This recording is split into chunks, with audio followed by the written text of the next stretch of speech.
Olá, esse é o Notícias do Agro, um programa do portal IC1, produzido pela empresa Júnior de Jornalismo da Unesp Bauru.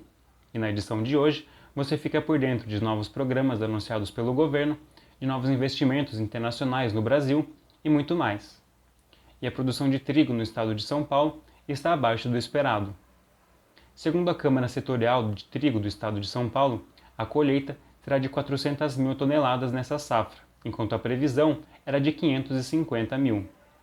Isso ainda representa uma queda de 20% em relação a 2022. Apesar disso, considerando a demanda do estado, o volume ainda é considerado bom. E os problemas foram causados pela falta de umidade no solo, que atrasou o plantio e as lavouras tiveram um desenvolvimento irregular. E o programa Renove Agro foi anunciado junto do Plano Safra de 2023/24. O projeto tem o objetivo de gerar financiamento para práticas sustentáveis, a recuperação de áreas degradadas e a implantação de sistemas de integração entre o agro e a natureza são exemplos de atividades apoiadas pelo programa. Outros projetos, como o Inove Agro, o ProIrriga, o Moder Frota e o Modera Agro, também ganharam destaque no Plano Safra. Como disse o ministro da Agricultura nas reuniões após a divulgação do plano, a ideia é financiar a agropecuária de baixa emissão de carbono. Ainda com as novidades do novo programa do governo federal, o limite de enquadramento do Pronamp será aumentado de 2,4 para 3 milhões de reais. O Pronamp é um projeto de financiamento e custeio focado nos médios empresários. Ele contará com taxas de juros mais baixas para a aquisição de máquinas e equipamentos agrícolas. Esse benefício vem por meio do Programa de Modernização de Frota de Tratores Agrícolas e Implementos Associados a Colheitadeiras, o Moder Frota. A taxa de juros para agricultores enquadrados no Pronamp será de 10,5%, o que é 2% menor se comparado à taxa dos demais produtores. E o 15º Desafio Nacional de Máxima Produtividade de Soja acontecerá nesta quinta-feira em Indaiatuba, no interior de São Paulo. O evento é uma celebração dos rendimentos da safra anual e é promovido pelo SESB, o Comitê Estratégico de Soja do Brasil. O concurso possui duas categorias, o cultivo irrigado e o cultivo de sequeiro. Mais de 6.500 produtores se inscreveram nesse ano e o evento será transmitido exclusivamente pelo Canal Rural. E os produtores de pimentão do Centro-Oeste paulista estão experimentando o cultivo orgânico, ou seja, livre de agrotóxicos. Na cidade de Tabatinga, interior de São Paulo, a motivação da mudança de cultura foi a saúde e o bem-estar dos próprios produtores, que enfrentavam a agressividade dos defensivos agrícolas quando entravam nas estufas. Depois de um período de adaptação do solo aos novos costumes, o adubo é feito com chifre de gado moído e torta de mamona como matéria orgânica. A nova característica do solo ajuda na retenção de umidade e reduz a necessidade de irrigação em até 40%. É uma saída que requer esforço e planejamento, mas os produtores de Tabatinga mostram que pode ser viável.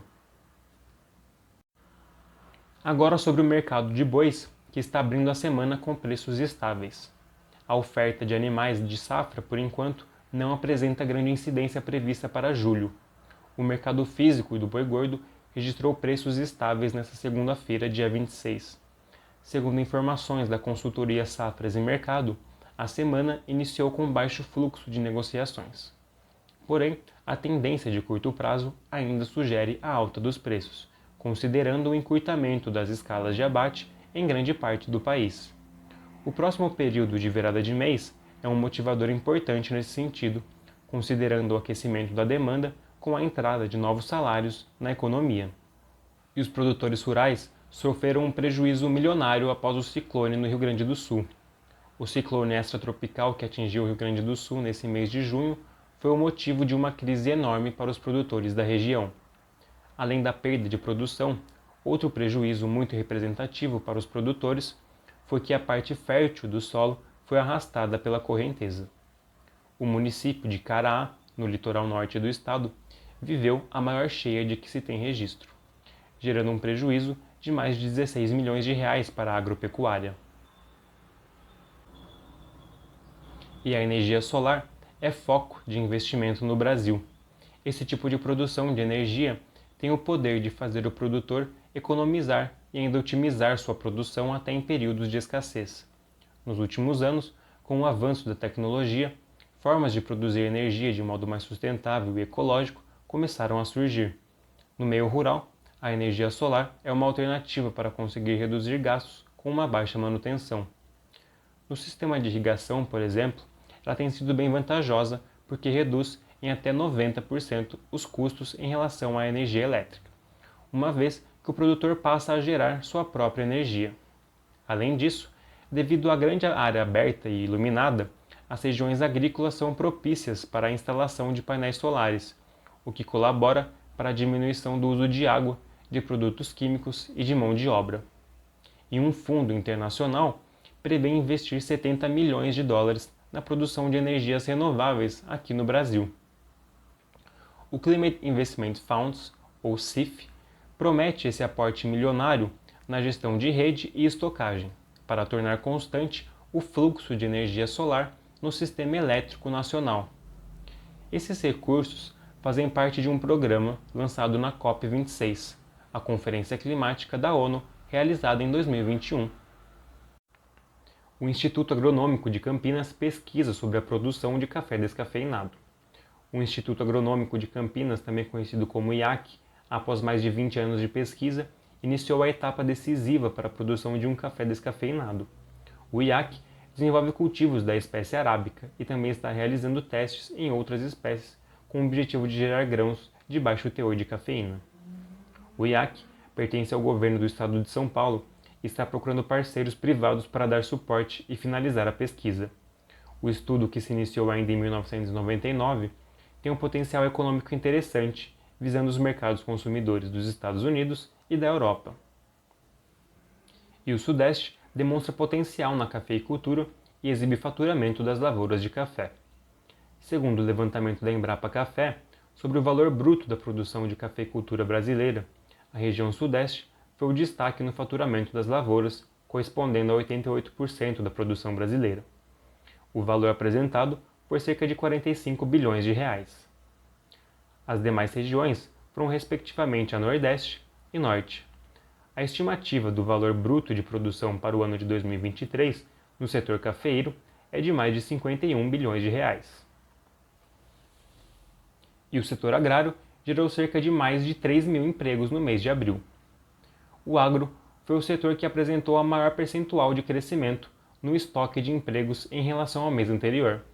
Esse foi o melhor resultado para o mês em 4 anos. As motivações por trás dessa melhora se devem à perspectiva de aumento da produção da safra de 2022/23. Segundo o Instituto Agronômico de São Paulo, as séries de medidas que potencializam essa fase de crescimento são os cuidados com o preparo no solo, a adubação correta, as medidas sanitárias para evitar a proliferação de pragas, a suficiência hídrica e o controle da época de colheita. O alto índice de chuva nesse fim de verão foi um fator relevante na apuração desses resultados. Os cultivos que foram influenciados por esses fatores são o café, a cana-de-açúcar e o milho safrinha. E uma nova muda de morango é apresentada pela Embrapa. Desenvolvida pela Embrapa Clima Temperado, a nova cultivar de morangueiro, a BRS DC25, também chamada de Fênix, foi apresentada ao público na Hortitec, exposição que ocorreu na semana passada em Olambra, no interior de São Paulo. A novidade, que será lançada oficialmente no mercado em setembro, chega com duas grandes propostas, que são permitir o plantio antecipado e aumentar o acesso dos produtores a mudas geneticamente superiores, porém com um custo reduzido. A Fênix pode ser colhida a partir de 60 dias depois do plantio, e a produção pode chegar a 7 meses ininterruptos. Já a maioria dos materiais disponíveis hoje no mercado são colhidos com cerca de 80 dias e tem produção entre 4 e 6 meses. A Fênix é recomendada para as regiões sul e sudeste do Brasil, sendo adequada aos sistemas de produção convencional e orgânico.